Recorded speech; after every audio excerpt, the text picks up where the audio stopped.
الحمد لله رب العالمين والصلاة والسلام على سيد المرسلين أما بعد فأعوذ بالله من الشيطان الرجيم بسم الله الرحمن الرحيم الصلاة والسلام عليك يا رسول الله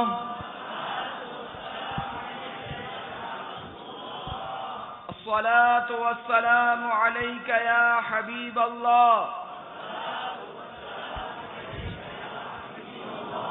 الصلاة والسلام عليك يا نبي الله وعلى آلك وأصحابك يا نور الله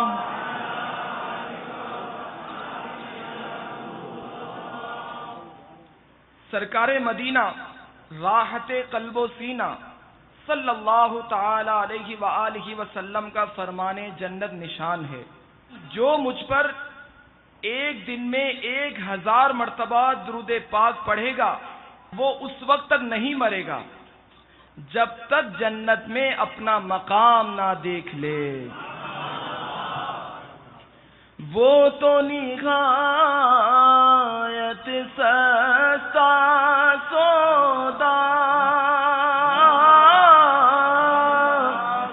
بیچ رہے گے جنت کا، ہم مفلس کیا مول چکائیں، اپنا ہاتھ ہی خالی ہے، ہم مفلس کیا مول چکائیں، اپنا ہاتھ ہی خالی ہے۔ صلو علی الحبیب محمد۔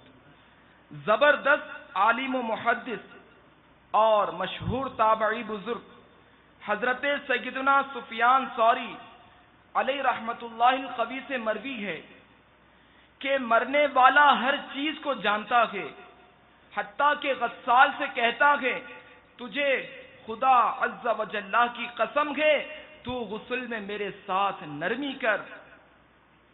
اور جب وہ اپنے جنازے کی چارپائی پر ہوتا ہے اس سے کہا جاتا ہے اپنے بارے میں لوگوں کی باتیں سن۔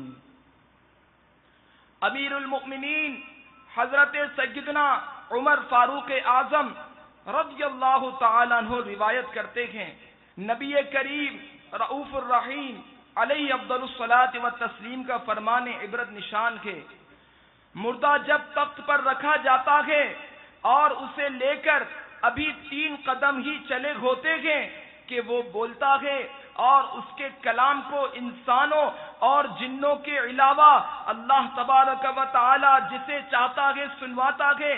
مردہ کہتا ہے اے میرے بھائیوں اور اے میرا جنازہ اٹھانے والوں، تمہیں دنیا دھوکے میں نہ ڈال دے جیسا کہ مجھے ڈالے رکھا، اور زمانہ تمہارے ساتھ نہ کھیلے جیسا کہ میرے ساتھ کھیلا۔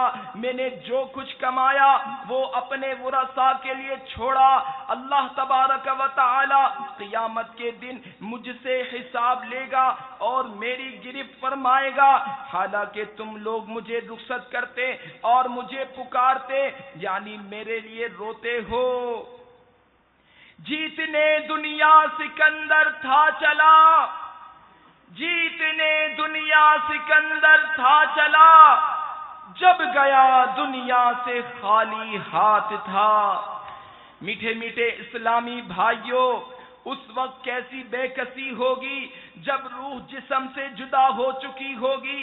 وہ عالم کس قدر بے بسی کا عالم ہوگا جس وقت بیش قیمت کپڑے اتارے جا رہے ہوں گے، غسال نہلا رہا ہوگا، لٹھے کا کفن پہنایا جا رہا ہوگا، کیسی حسرت کی گھڑی ہوگی جب جنازہ اٹھایا جا رہا ہوگا۔ ہائے ہائے وہ دنیا جسے سنوارنے کے لیے عمر بھر بھاگ دوڑ کی تھی، جس کی خاطر راتوں کی نیندیں اڑائی تھیں، طرح طرح کے خطرے مول لیے تھے، حاسدین کی رکاوٹیں کھڑی کرنے کے باوجود بھی جان لڑا کر دنیا کا مال کماتے رہے تھے، خوب خوب دولت بڑھاتے رہے تھے، جس مکان کو مضبوط تعمیر کیا تھا، پھر اس کو طرح طرح کے فرنیچر سے آراستہ کیا تھا، وہ سبھی کچھ چھوڑ کر رخصت ہونا پڑ رہا ہوگا۔ قیمتی لباس الماریوں پر لٹکے رہ جائیں گے، کار ہوئی تو گیریج میں کھڑی رہ جائے گی، کھیل کود کے آلات، عیش و طرب کے اسباب اور طرح طرح کا مال و سامان دھرے کا دھرا رہ جائے گا۔ اس وقت مردے کی بے بسی انتہا کو پہنچے گی جب اس کو روشنیوں سے جگمگاتی عارضی خوشیوں سے مسکراتی دنیا ناپائیدار کے فانی گھر سے نکال کر اندھیری قبر میں منتقل کرنے کے لیے اس کے ناز اٹھانے والے اس کو کندھوں پر لاد کر سوئے قبرستان چل پڑیں گے۔ حضرت سیدنا عمر بن عبد العزیز رضی اللہ تعالی عنہ ایک جنازے کے ساتھ قبرستان تشریف لے گئے، وہاں ایک قبر کے پاس بیٹھ کر غور و فکر میں ڈوب گئے۔ کسی نے عرض کی، یا امیر المؤمنین، آپ یہاں تنہا کیسے تشریف فرما گئے؟ فرمایا، ابھی ابھی ایک قبر نے مجھے پکار کر بلایا اور بولی، اے عمر بن عبدالعزیز، مجھ سے کیوں نہیں پوچھتے کہ میں اپنے اندر آنے والوں کے ساتھ کیا برتاؤ کرتی ہوں؟ میں نے اس قبر سے کہا، مجھے ضرور بتا۔ وہ کہنے لگی، جب کوئی میرے اندر آتا ہے تو میں اس کا کفن پھاڑ کر جسم کے ٹکڑے ٹکڑے کر ڈالتی اور اس کا گوشت کھا جاتی ہوں۔ کیا آپ مجھ سے یہ نہیں پوچھیں گے کہ میں اس کے جوڑوں کے ساتھ کیا کرتی ہوں؟ میں نے کہا، یہ بھی بتا۔ تو کہنے لگی، ہتھیلیوں کو کلائیوں سے، گھٹنوں کو پنڈلیوں سے اور پنڈلیوں کو قدموں سے جدا کر دیتی ہوں۔ اتنا کہنے کے بعد حضرت سیدنا عمر بن عبد العزیز رضی اللہ تعالیٰ عنہ ہچکیاں لے کر رونے لگے۔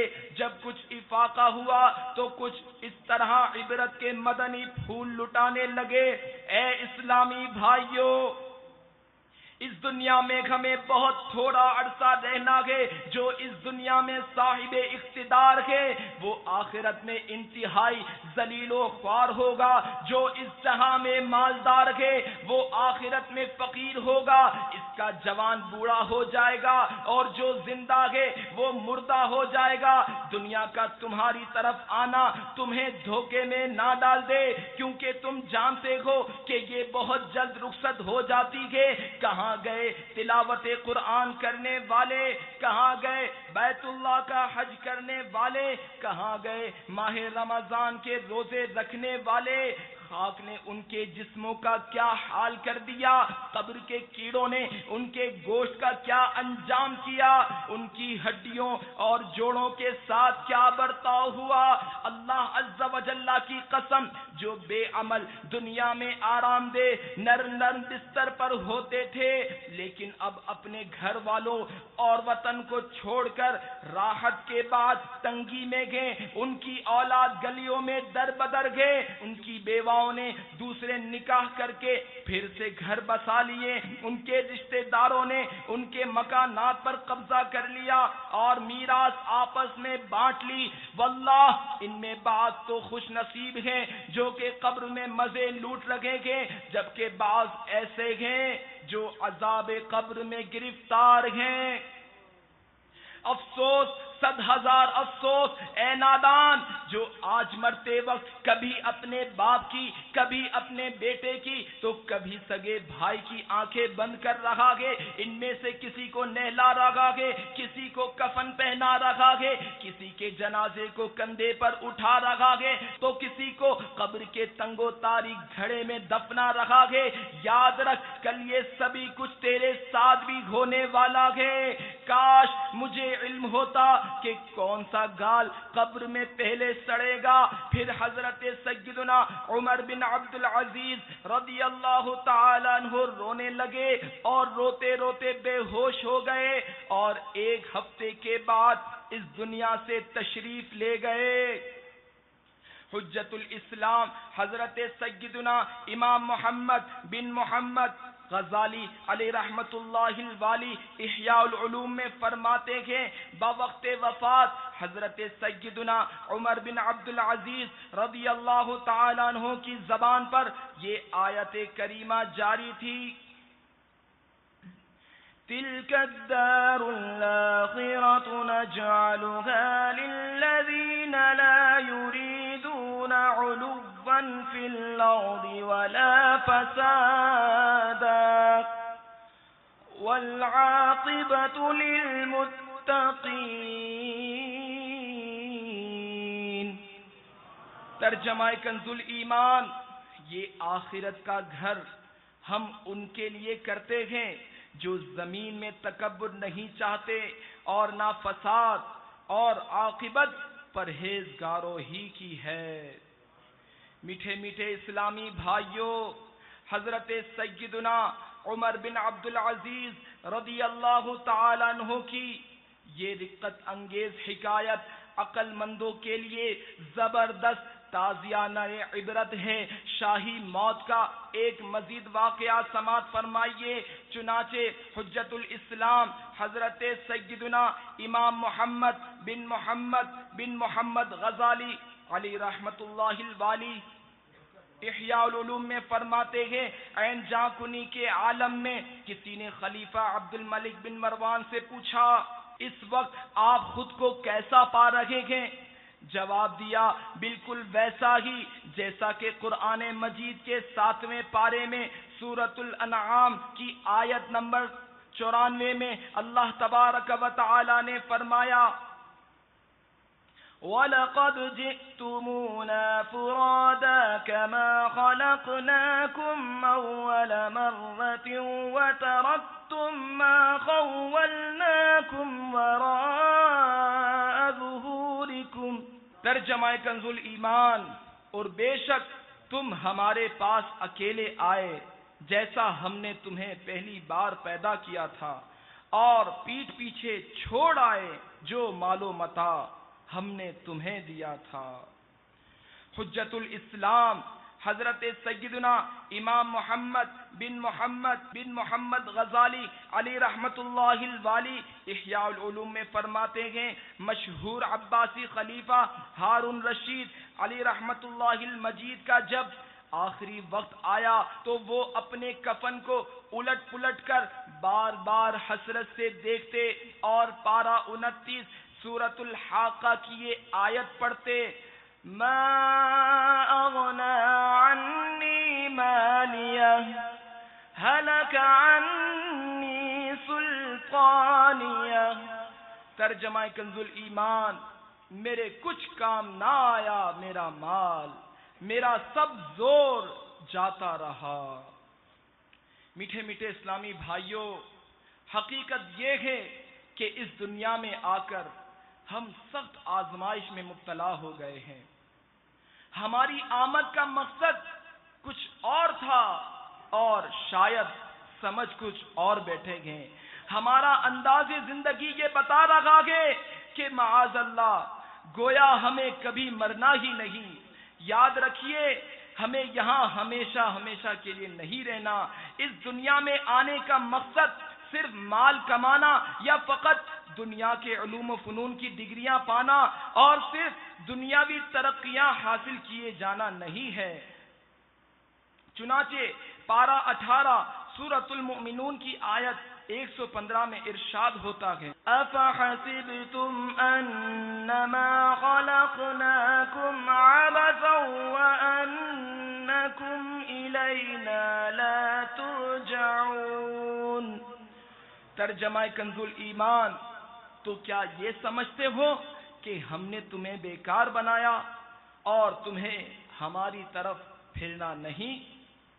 یاد رکھ، ہر آن آخر موت ہے، بنت مت انجان، آخر موت ہے، مرتے جاتے ہیں ہزاروں آدمی عاقل و نادان، آخر موت ہے، کیا خوشی ہو دل کو چندے زیست سے، غمزدہ جان آخر موت ہے، بارہا علمی تجھے سمجھا چکے، مان یا مت مان آخر موت ہے۔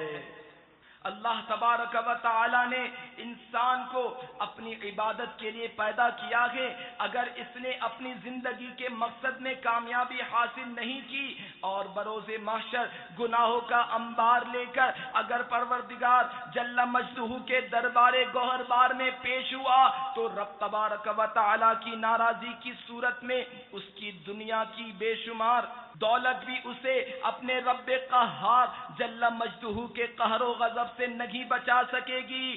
دنیاوی علوم و فنون، کارخانے، اسلحہ، دنیاوی سورس، منصب، وزارتیں، دنیاوی آسائشیں، شہرتیں، قوتیں، دنیاوی عظمتیں اللہ تبارک و تعالی کی بارگاہ میں سرخرو نہیں کر سکیں گی۔ اقتدار کے نشے میں مست ہو کر ایک دوسرے کے عیبوں کو اچھالنے والوں، دہشت گردیوں کا بازار گرم کرنے والوں اور مسلمانوں کے حقوق پامال کرنے والوں کے لیے لمحہ فکری جاگے، اگر معصیت کے سبب اللہ تبارک و تعالی ناراض ہو گیا اور اس کے پیارے حبیب صلی اللہ تعالی علیہ وآلہ وسلم روٹھ گئے اور ایمان برباد ہو گیا تو وہ مشکلات درپیش ہوں گی جو کبھی بھی حل نہیں ہوں گی۔ رب العباد جل مجدہ پارہ 30 سورۃ الہمزہ میں ارشاد فرماتا ہے وَيْلٌ لِكُلِّ ہُمَزَةٍ لُمَزَةٍ الَّذِي جَمَعَ مَالًا وَعَدَّدَهُ يَحْسَبُ أَنَّ مَالَهُ أَخْلَدَهُ كَلَّا لَيُنبَذَنَّ فِي الْحُطَمَةِ وَمَا أَدْرَاكَ مَا الْحُطَمَةُ نَارُ اللَّهِ الْمُوقَدَةُ الَّتِي تَطَّلِعُ عَلَى الْأَفْئِدَةِ إِنَّهَا عَلَيْهِم مُّؤْصَدَةٌ فِي عَمَدٍ مُّمَدَّدَةٍ۔ ترجمہ کنز الایمان، خرابی ہے اس کے لیے جو لوگوں کے منہ پر عیب کرے، پیٹھ پیچھے بدی کرے، جس نے مال جوڑا اور گن گن کر رکھا، کیا یہ سمجھتا ہے کہ اس کا مال اسے دنیا میں ہمیشہ رکھے گا؟ ہرگز نہیں، ضرور وہ روندنے والی میں پھینکا جائے گا، اور تو نے کیا جانا کیا روندنے والی؟ اللہ کی آگ کے بھڑک رہی ہے وہ جو دلوں پر چڑھ جائے گی، بے شک وہ ان پر بند کر دی جائے گی لمبے لمبے ستونوں میں۔ حضرت سیدنا شفیق بلخی علیہ رحمت اللہ القوی فرماتے ہیں لوگ 4 چیزوں کا دعویٰ کرتے ہیں مگر ان کا عمل ان کے دعوے کے خلاف ہے۔ نمبر 1، ان کا زبانی قول تو یہ ہے کہ ہم اللہ کے بندے ہیں مگر ان کے عمل آزادوں جیسے ہیں۔ نمبر 2، کہتے ہیں کہ اللہ تبارک و تعالی ہی ہماری روزی کا کفیل ہے مگر وہ بہت کچھ مال و دولت جمع کر لینے کے بعد بھی مطمئن نہیں ہوتے۔ نمبر 3، کہتے ہیں کہ دنیا سے آخرت بہتر ہے مگر وہ صرف دنیا ہی کی بہتری کے لیے کوشاں ہیں۔ نمبر 4، کہا کرتے ہیں کہ ہمیں ایک دن ضرور مرنا ہے مگر زندگی کا انداز ایسا ہے کہ گویا کبھی مرنا ہی نہیں۔ میٹھے میٹھے اسلامی بھائیوں، واقعی مقام غور ہے، یقیناً ہر مسلمان یہ اقرار کرتا ہے کہ میں اللہ جل مجدہ کا بندہ ہوں اور ظاہر ہے بندہ پابند ہوتا ہے مگر آج کل اکثر مسلمانوں کے کام آزادوں والے ہیں۔ دیکھیے جو کسی کا ملازم ہوتا ہے وہ اس کی مرضی کے مطابق ہی کام کرتا ہے۔ یقیناً ہم اللہ تبارک و تعالی کے بندے ہیں اور اسی کا رزق کھا رہے ہیں مگر افسوس ہمارے کام کامل بندوں والے نہیں. اس کا حکم ہے نماز پڑھو مگر سستی کر جاتے ہیں. رمضان کے روزوں کا حکم ہے لیکن ہماری ایک تعداد ہے جو نہیں رکھتی. اسی طرح دیگر احکامات خداوندی جل مجدہ کی بجا آوری میں سخت کوتاہیاں ہیں. بے شک اللہ تبارک و تعالی ہی روزی کا کفیل ہے مگر پھر بھی حصول رزق کا انداز نہایت عجیب و غریب ہے. اللہ تبارک و تعالی کو رزاق ماننے اور روزی دینے والا تسلیم کرنے کے باوجود نہ جانے کیوں لوگ سود کا لین دین کرتے گئے, سودی قرضے لے کر فیکٹریاں چلاتے اور عمارتیں بنواتے گئے. جب اللہ تبارک و تعالی کو روزی دینے والا تسلیم کر لیا تو اب کون سی بات رشوت لینے پر مجبور کرتی ہے؟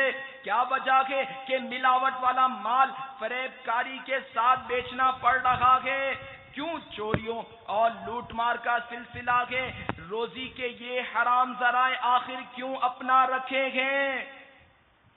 یقیناً دنیا سے آخرت بہتر ہے یہ دعویٰ کرنے کے باوجود 100 کروڑ افسوس انداز صرف اور صرف دنیا کو بہتر بنانے والا ہے. فقط دنیا کی دولت سمیٹنے ہی کی مصروفیت ہے. بندہ اکثر دنیا کے مال ہی کا متوالا نظر آ رہا ہے اور اس کے جینے کا طرز یہ بتاتا ہے گویا دنیا سے کبھی جانا ہی نہیں. یقیناً ایک دن مرنا پڑے گا.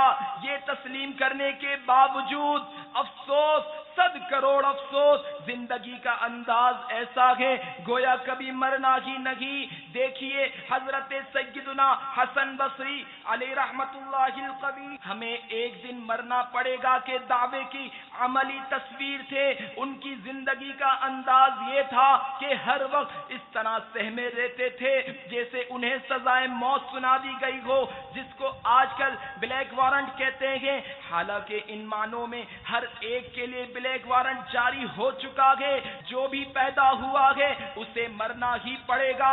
ہر جاندار پیدا ہونے سے قبل ہی گویا ہٹ لسٹ پر آ چکا ہے, یعنی پیدا ہونے سے پہلے ہی اس کی روزی اور عمر کا تعین ہو گیا, بلکہ اس کے دفن ہونے کی جگہ بھی مقرر ہو چکی.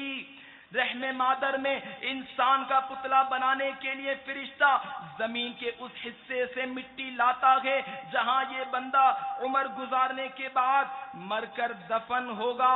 سنو بندہ اپنے حصے کی روزی کھا کر زندگی گزار کر لوگوں کے کندھوں پر جنازے کے پنجرے میں سوار ہو کر جب جانب قبرستان سدھارتا ہے تو اس وقت کیا کہتا ہے؟ چنانچہ سرکار مدینہ سلطان باقرینہ قرار قلب و سینہ فیض گنجینہ صلی اللہ تعالی علیہ وآلہ وسلم نے ارشاد فرمایا, اس ذات کی قسم جس کے قبضہ قدرت میں میری جان ہے, اگر لوگ اس کا یعنی مرنے والے کا ٹھکانہ دیکھ لیں اور اس کا کلام سن لیں تو مردے کو بھول جائیں اور اپنی جانوں پر روئیں. جب مردے کو تخت پر رکھ کر اٹھایا جاتا ہے اس کی روح پھڑ پھڑا کر تخت پر بیٹھ کر ندا کرتی ہے, اے میرے اہل و عیال, دنیا تمہارے ساتھ اس طرح نہ کھیلے جیسا کہ اس نے میرے ساتھ کھیلا.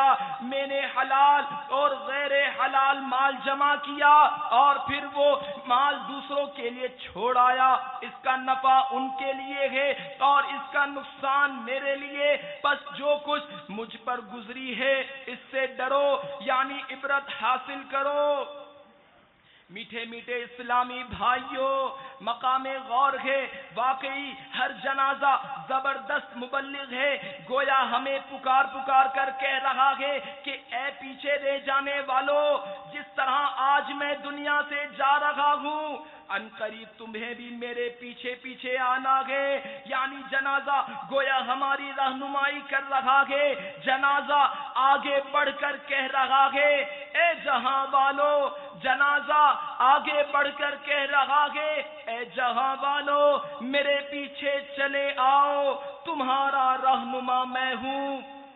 شرح الصدور میں ہے حضرت سیدنا سعید بن مسیب رضی اللہ تعالیٰ عنہ فرماتے ہیں ایک بار ہم حضرت سیدنا علی المرتضی شیر خدا کرم اللہ تعالی وجہہ الکریم کے ہمراہ مدینہ منورہ زادہ اللہ شرفا و تعظیمہ کے قبرستان گئے. حضرت مولا علی کرم اللہ تعالی وجہہ الکریم نے قبر والوں کو سلام کیا اور فرمایا اے قبر والوں تم اپنی خبر بتاتے ہو یا ہم بتائیں؟ سیدنا سعید بن مسیب رضی اللہ تعالیٰ عنہ فرماتے ہیں کہ ہم نے قبر سے وعلیک السلام ورحمت اللہ وبرکاتہ کی آواز سنی اور کوئی کہنے والا کہہ رہا تھا یا امیر المؤمنین آپ ہی خبر بتا دیجئے کہ ہمارے مرنے کے بعد کیا ہوا. حضرت مولا علی رضی اللہ تعالیٰ عنہ نے فرمایا سن لو تمہارے مال تقسیم ہو گئے, تمہاری بیویوں نے دوسرے نکاح کر لیے, تمہاری اولاد یتیموں میں شامل ہو گئی, جس مکان کو تم نے بہت مضبوط بنایا تھا اس میں تمہارے دشمن آباد ہو گئے, اب تم اپنا حال سناؤ. یہ سن کر ایک قبر سے آواز آنے لگی یا امیر المؤمنین کفن تار تار ہو گئے, بال جھڑ کر منتشر ہو گئے, ہماری کھالیں ٹکڑے ٹکڑے ہو گئی, آنکھیں بہہ کر رخساروں پر آ گئیں اور ہمارے نتنوں سے پیپ جاری گئے اور ہم نے جو کچھ آگے بھیجا یعنی جیسے عمل کیے اسی کو پایا, جو کچھ پیچھے چھوڑا اس میں نقصان اٹھایا. میٹھے میٹھے اسلامی بھائیوں, مرنے کے بعد پیچھے کیا چھوڑا اس پر بھی بندہ غور کرے. ناجائز کاروبار یا جوئے کا اڈا یا شراب کی دکان یا میوزک سینٹر یا فلم انڈسٹری یا سینما گھر یا ڈرامہ گاہ یا گناہوں کے آلات وغیرہ چھوڑ کر مرے تو اس کا انجام انتہائی لرزہ خیز ہے.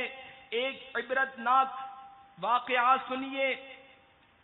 چنانچہ اندرون سندھ باب الاسلام کے رہنے والے ایک بزرگ نے بتایا کہ ایک رات میں قبرستان کے اندر ایک تازہ قبر کے پاس بیٹھ گیا تھا کہ عبرت حاصل ہو. بیٹھے بیٹھے اونگ آ گئی اور قبر کا حال مجھ پر منکشف ہو گیا.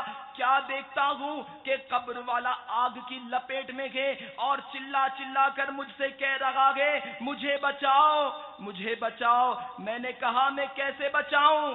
اس نے کہا تھوڑے ہی دن پہلے میرا انتقال ہوا ہے, میرا جوان بیٹا اس وقت ٹی وی پر فلم دیکھ رہا ہے, جب وہ ایسا کرتا ہے مجھ پر شدید عذاب شروع ہو جاتا ہے.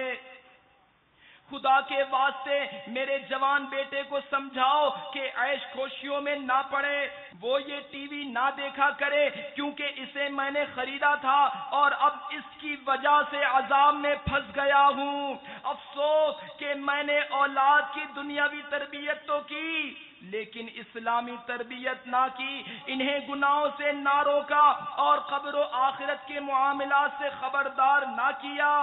قبر والے نے اپنا نام و پتہ بھی بتا دیا. چنانچہ میں صبح قریبی بستی میں واقع مرحوم کے مکان پر پہنچا. نوجوان نے رات ٹی وی پر فلم دیکھنے کا اعتراف کیا. میں نے جب اس کو اپنا خواب سنایا تو وہ صدمے سے رونے لگا اور اس نے اپنے گھر سے ٹی وی نکال باہر کیا. ایک میجر کا بیان ہے, میں ان دنوں منگلا ڈیم ہوا کرتا تھا. دینا جہلم کے اسلامی بھائیوں نے سنتوں بھرے بیان کی, بعض کیسیٹیں تحفے میں دی جو کہ وہ امیر اہل سنت کے بیانات تھے. وہ کیسیٹیں گھر میں چلائی گئیں. ان میں باب الاسلام سندھ کے بزرگ والا واقعہ بھی تھا. سن کر ہم سب اللہ تبارک و تعالی کے عذاب سے ڈر گئے اور اتفاق رائے سے ٹی وی کو گھر سے نکال دیا. خدا کی قسم ٹی وی گھر سے نکالنے کے تقریباً ایک ہفتے کے بعد میرے بچوں کی امی نے غیب کی خبر دینے والے مدنی سرکار صلی اللہ تعالی علیہ وآلہ وسلم کا دیدار کیا اور پیارے پیارے آقا مدینے والے مصطفیٰ صلی اللہ تعالی علیہ وآلہ وسلم نے ارشاد فرمایا مبارک ہو کہ تمہارا گھر سے ٹی وی نکال دینے کا عمل اللہ تبارک و تعالی کی بارگاہ میں منظور ہو گیا ہے۔ پیارے اسلامی بھائیوں، یہ اس وقت کے واقعات ہیں جب دعوت اسلامی نے عورتوں اور موسیقی وغیرہ سے پاک 100% اسلامی مدنی چینل کا آغاز نہیں کیا تھا۔ لہذا بیان کردہ دونوں واقعات اس دور کے اعتبار سے بالکل درست ہیں کہ وہ لوگ گناہوں بھرے پروگرام دیکھا کرتے تھے۔ اب بھی مختلف چینلز پر گناہوں بھرے پروگرام دیکھنے والوں کے لیے یہی درخواست ہے کہ وہ ٹی وی کو گھر سے نکالا دے دیں اور اس کے ذریعے جتنے گناہ کیے جاتے ہیں ان سے توبہ بھی کریں۔ ہاں، اگر دیکھنا ہی ہے بلکہ ضرور دیکھیے، اور اس کے لیے ایسی ترکیب فرمائیے کہ آپ کے ٹی وی پر صرف اور صرف مدنی چینل ہی چلے۔ تلاوت قرآن، نعت رسول مقبول، سنتوں بھرے بیانات اور رنگ برنگے مدنی پھولوں کی برکت سے انشاءاللہ العزیز آپ کا گھر امن کا گہوارہ بن جائے گا انشاءاللہ۔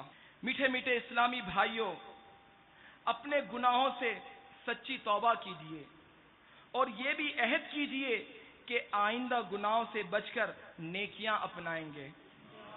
توبہ کی طرف گھبرا کر اٹھنے کے لیے چند گناہوں کا عذاب سنتے ہیں۔ جہنم میں غی نامی ایک خوفناک وادی ہے جس کی گرمی سے جہنم کی دیگر وادیاں پناہ مانگتی ہے۔ یہ وادی زانیوں، شرابیوں، سود خوروں، جھوٹے گواہوں اور ماں باپ کے نافرمانوں اور بے نمازیوں کے لیے ہے۔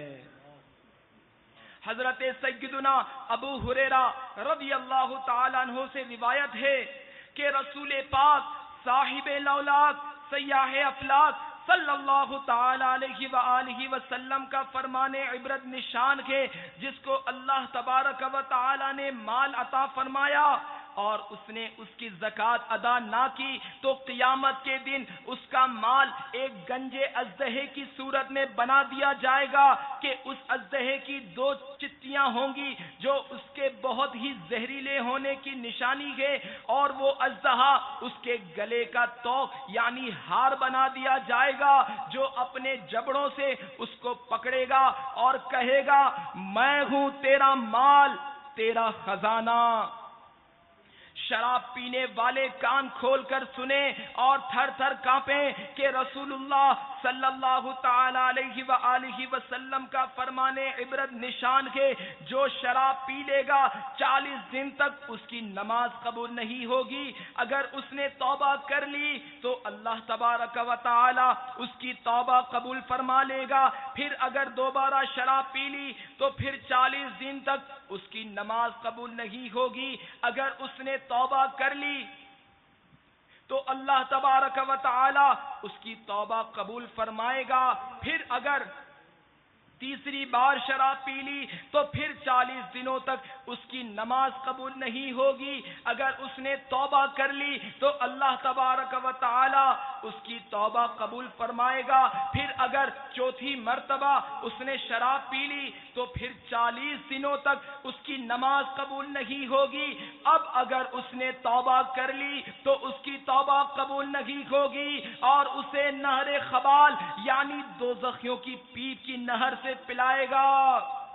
امیر المؤمنین حضرت سیدنا علی المرتضی شیر خدا کرم اللہ تعالی وجہہ الکریم شراب سے نفرت کا اظہار کرتے ہوئے فرماتے ہیں اگر کسی کنویں میں شراب کا ایک قطرہ گر جائے اور اس پر منارہ تعمیر کیا جائے تو میں اس منارے پر اذان نہ دوں۔ اگر کسی دریا میں شراب کا ایک قطرہ گر جائے پھر وہ دریا خشک ہو جائے اور وہاں گھاس اگ آئے تو اس گھاس پر میں اپنے جانور نہ چراؤں۔ ماں باپ کی نافرمانی کرنے والوں کو گھبرا کر توبہ کر لینی اور والدین سے معافی مانگ کر ان کو راضی کر لینا چاہیے، ورنہ کہیں کے نہ رہیں گے۔ سرکار نامدار مکے مدینے کے تاجدار محبوب پروردگار صلی اللہ تعالی علیہ وآلہ وسلم کا فرمانے عالی شان ہے، جس نے اس حال میں صبح کی کہ اپنے ماں باپ کا فرما بردار ہے، اس کے لیے صبح ہی کو جنت کے دروازے کھل جاتے ہیں، اور ماں باپ میں سے ایک ہی ہے تو ایک دروازہ کھلتا ہے، اور جس نے اس حال میں شام کی کہ ماں باپ کے بارے میں اللہ تبارک و تعالی کی نافرمانی کرتا ہے، اس کے لیے صبح ہی کو جہنم کے دروازے کھل جاتے ہیں، اور ماں باپ میں سے ایک ہو تو ایک دروازہ کھلتا ہے۔ ایک شخص نے عرض کی اگرچہ ماں باپ اس پر ظلم کریں، فرمایا اگرچہ ظلم کریں، اگرچہ ظلم کریں، اگرچہ ظلم کریں۔ میٹھے میٹھے اسلامی بھائیوں، اگر والدین خلاف شریعت حکم دیں تو اس بات میں ان کی فرما برداری نہ کی جائے، مثلا حرام روزی کما کر لانے یا داڑھی منڈانے کا حکم دیں تو یہ باتیں نہ مانی جائیں۔ گناہوں کی باتوں میں ماں باپ کی فرما برداری کرنے والا گناہگار اور جہنم کا حقدار ہے۔ جو بات بات پر وعدہ کر لیتے مگر بلا عذر شرعی پورا نہیں کرتے، ان کے لیے مقام غور ہے۔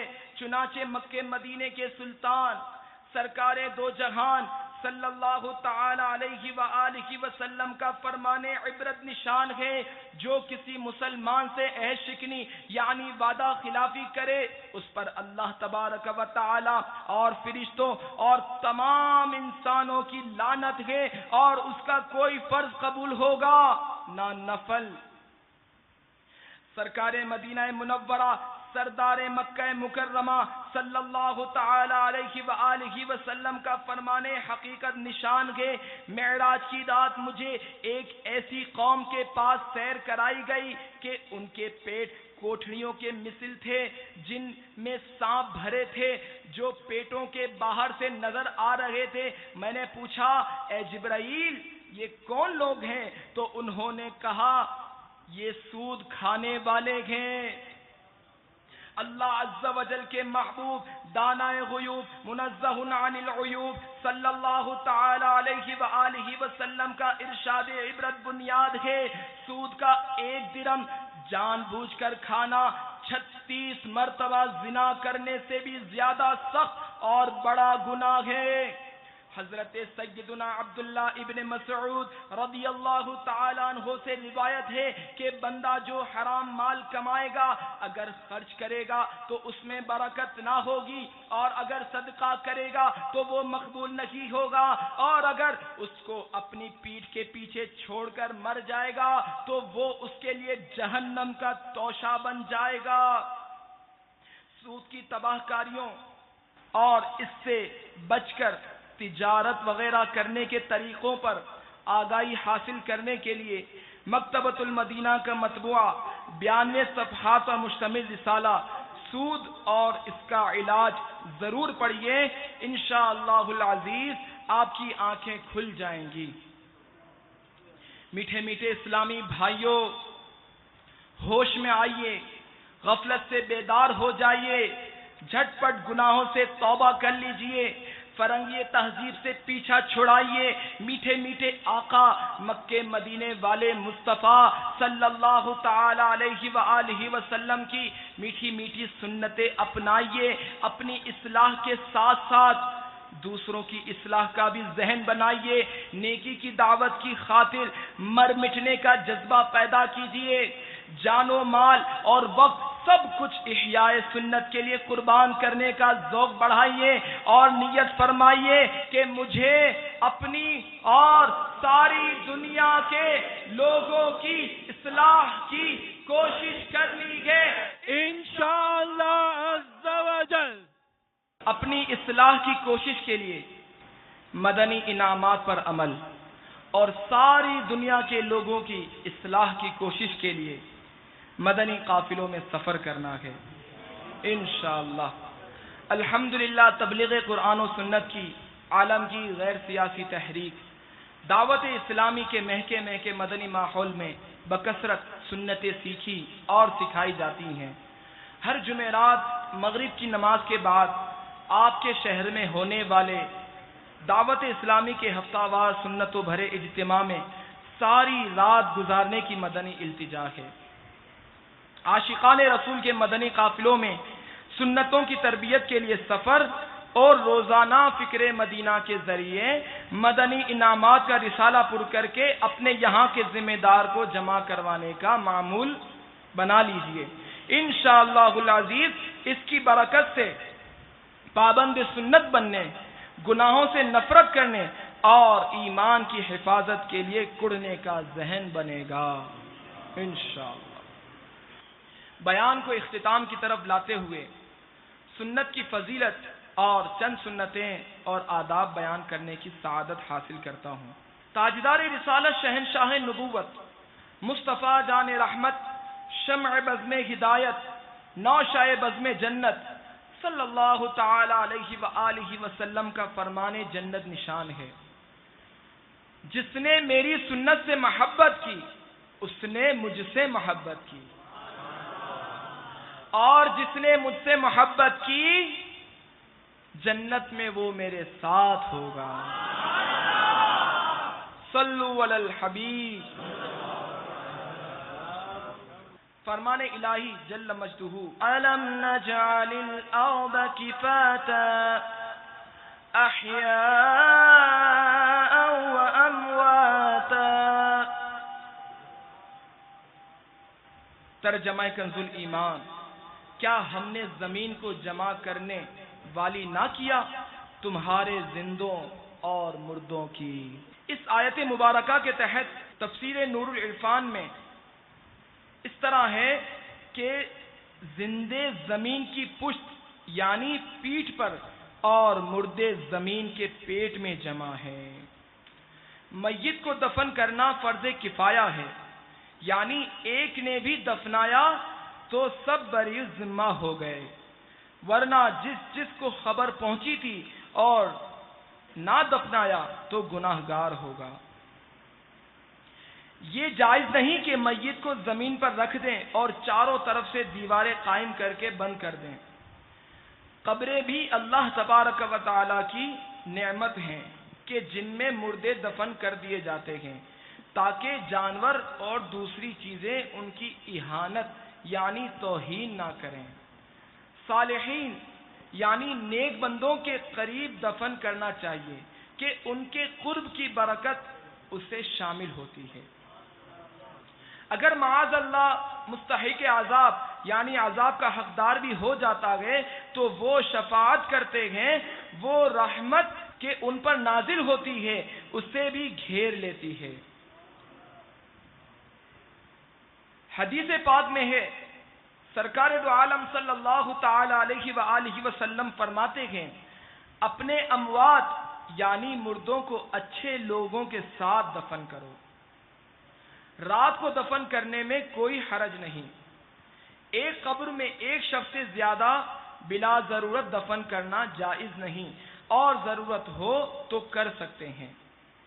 جنازہ قبر سے قبلے کی جانب رکھنا مستحب ہے تاکہ میت قبلے کی طرف سے قبر میں اتاری جائے۔ قبر کی پائنتی یعنی پاؤں کی جانب والی جگہ رکھ کر سر کی طرف سے نہ لائیں۔ حسب ضرورت 2 یا 3، اور بہتر یہ ہے کہ قوی اور نیک آدمی قبر میں اتریں۔ عورت کی میت کو اتارنے سے لے کر تختے لگانے تک کسی کپڑے سے چھپائے رکھیں۔ قبر میں اتارتے وقت یہ دعا پڑھیں، بسم اللہ وباللہ وعلی ملت رسول اللہ۔ میت کو سیدھی کروٹ پر لٹائیں اور اس کا منہ قبلے کی طرف کر دیں اور کفن کی بندش کھول دیں کہ اب ضرورت نہیں، نہ کھولی تو بھی حرج نہیں۔ کفن کی گرہ کھولنے والا یہ دعا پڑھے، اللہم لا تحرمنا اجرہ ولا تفتنا بعدہ۔ ترجمہ: اے اللہ ہمیں اس کے اجر سے محروم نہ کر اور ہمیں اس کے بعد فتنے میں نہ ڈال۔ قبر کچی اینٹوں سے بند کر دیں، اگر زمین نرم ہو تو لکڑی کے تختے لگانا بھی جائز ہے۔ اب مٹی دی جائے، مستحب یہ ہے کہ سرہانے کی طرف سے دونوں ہاتھوں سے 3 بار مٹی ڈالیں۔ پہلی بار کہیں منہا خلقناکم، دوسری بار وفیہا نعیدکم، تیسری بار ومنہا نخرجکم تارۃ اخری کہیں۔ اب باقی مٹی بیلچے وغیرہ سے ڈال دیں۔ جتنی مٹی قبر سے نکلی ہے اس سے زیادہ ڈالنا مکروہ ہے۔ ہاتھ میں جو مٹی لگی ہے اسے جھاڑ دیں یا دھو ڈالیں، اختیار ہے۔ قبر چوکھنٹی یعنی چاروں کونوں والی نہ بنائیں، بلکہ اس میں ڈھال رکھیں، جیسے اونٹ کا کوہان دفن کے بعد۔ اس پر پانی چھڑکنا بہتر ہے۔ قبر 1 بالش اونچی ہو یا معمولی سی زائد۔ دفن کے بعد قبر پر اذان دینا کار ثواب اور میت کے لیے نہایت نفع بخش ہے۔ مستحب یہ ہے کہ دفن کے بعد قبر پر سورہ بقرہ کا اول اور آخر پڑھیں۔ سرہانے یعنی سر کی جانب الف لام میم تا مفلحون تک، اور پائنتی یعنی پاؤں کی طرف آمن الرسول سے ختم سورہ تک پڑھیں۔ دفن کے بعد قبر کے پاس اتنی دیر تک ٹھہرنا مستحب ہے جتنی دیر میں اونٹ ذبح کر کے گوشت تقسیم کر دیا جائے کہ ان کے رہنے سے میت کو انس ہوگا اور نکیرین کا جواب دینے میں وحشت نہ ہوگی، اور اتنی دیر تک تلاوت قرآن اور میت کے لیے دعا و استغفار کریں، اور یہ دعا کریں کہ سوال نکیرین کے جواب میں ثابت قدم رہے۔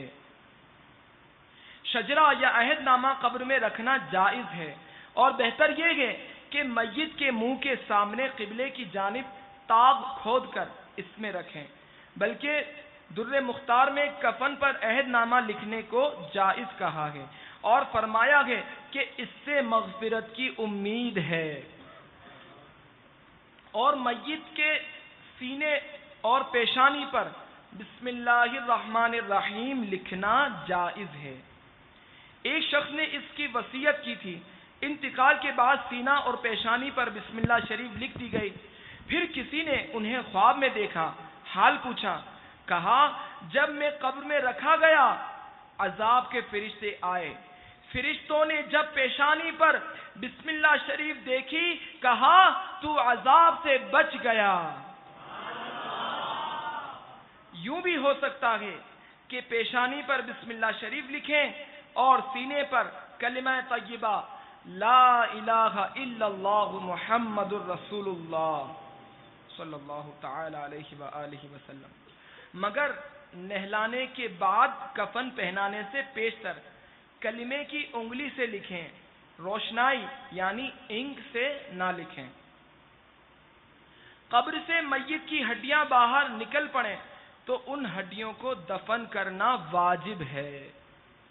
میٹھے میٹھے اسلامی بھائیوں، اگر آپ بھی چاہتے ہیں کہ ہمیں نماز کا صحیح طریقہ آئے، فرائض، واجبات، سنتیں، مستحبات، غسل کا طریقہ آئے، وضو کا طریقہ آئے، تو اس کے لیے آپ سب یہ نیت کریں کہ میں انشاءاللہ ہر ماہ کم از کم 3 دن کے لیے مدنی قافلے کا مسافر بنوں گا انشاءاللہ عز و جل۔ اللہ تبارک و تعالی سے دعا ہے کہ جو کچھ یہاں بیان ہوا اسے یاد رکھنے، اس پر عمل کرنے اور اسے دوسروں تک پہنچانے کی سعادت نصیب فرمائے۔ آمین آمین بجاہ النبی الامین صلی اللہ تعالی علیہ وآلہ وسلم۔